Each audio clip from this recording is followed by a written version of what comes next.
हम सब B are Ambedkar का संविधान बनने में क्या उनका योगदान था, हम सब परिचित हैं इस बात से। पर उन्होंने एक बहुत महत्वपूर्ण बात कही थी कि अगर एक खराब ही संविधान हो और उसे मानने वाले लोग अगर अच्छे हों, तो वो संविधान महान संविधान कहलाएगा। और अगर एक अच्छा संविधान भी हो और उसे मानने वाले अगर लोग अच्छे नहीं हो, तो महान संविधान भी अच्छा संविधान नहीं कहलाएगा। तो निर्भर करता है कि हम जो उन्हें मानने वाले लोग हैं वो कैसे हैं।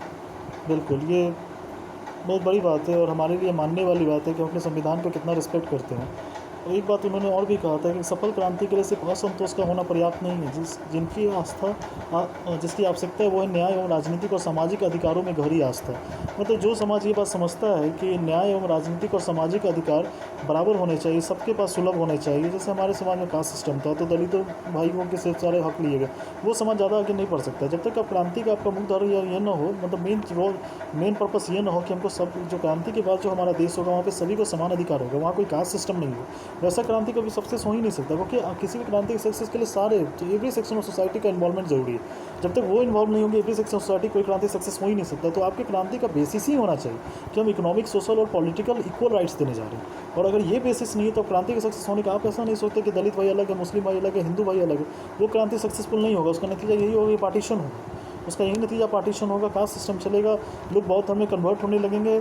उसका यही नतीजा होगा कि अगर आप कोई क्रांति करें और उसका basis equal social, equal economical, political और सोशल राइट्स अगर इक्वल आप नहीं देने जा रहे हैं तो क्रांति के सक्सेस, जैसे आप मिडिल ईस्ट में देख लीजिए, वहाँ पे कई सारा क्रांति हुआ फिर ही सक्सेस हुआ, क्योंकि उसके बाद जो भी सिस्टम आया था ना उसमें कहीं भी इक्वलिटी की बात नहीं थी, सोशल इकोनॉमिक पॉलिटिकल राइट्स हम नहीं देने जा रहे थे। आज के डेट में आप देखिए मिडिल ईस्ट में कितने सारी क्रांति हुई और वो सबके सब अनसक्सेसफुल हुए, क्योंकि जो बेसिस था सिर्फ हम उपद्रव और हंगामा से आप क्रांति ला के परिवर्तन नहीं ला सकते। आपको उस सब जो इक्वलिटी राइट्स और फंडामेंटल राइट्स है उसमें आपका आस्था होना चाहिए, आपका विश्वास होना चाहिए कि जब तक हम इक्वलिटी नहीं लाएंगे ये क्रांति का परिणाम और क्या क्रांति का जो नियत है, क्रांति का जो पर्पस है, कभी सक्सेस नहीं हो सकता। तो क्रांति सक्सेस तभी होगा जब ये सारे राइट्स में हमारा बिलीफ हो, हम उसके लिए काम करें, उस गोल बना के करते हुए। और यही समस्या शुरुआत में इसलिए बी आर अम्बेडकर ने कहा, हमारे दलित भाई अलग छटे हुए थे, नारी जो वीमेन सेक्शन था वो अलग छटा हुआ था, मुस्लिम भाई अलग थे, हिंदू भाई अलग थे। तो इस केस में कभी भी क्रांति कभी सक्सेस नहीं हो सकता।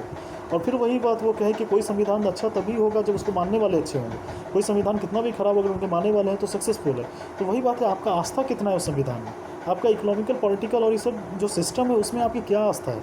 अगर इन सब चीज़ों में आपका आस्था है, आपके संविधान में आपका विश्वास है, तो आप उस खराब सिस्टम को भी सही कर सकते हैं। और आपका सिर्फ मतलब वही, अगर आप अच्छे हैं, आपका समाज अच्छा है, अगर आपका समाज में अच्छी और आपका समाज एजुकेटेड है और इतनी समझ है, तो उस खराब संविधान से भी देश को बहुत अच्छे तरीके से चला सकते हैं। तीसरा महत्वपूर्ण बात जो बी आर अम्बेडकर ने कहा कि सम्मान और स्वतंत्रता से जीना मरना हर मानव का समुचित अधिकार और इसके लिए सतत संघर्ष करना महापुण्य का कार्य है। सिंपल सा बात है। अब सिंपल सा बात है कि जब दलित भाई को आप अलग छाट के रखें, बहुत सारा सेक्शन ऑफ सोसाइटी हमारा क्रांति में पार्ट बन ही नहीं पा रहा, क्योंकि आप उसको बिल्कुल डिग्रेडेड समझ रहे, बिल्कुल अलग करके रखे हैं।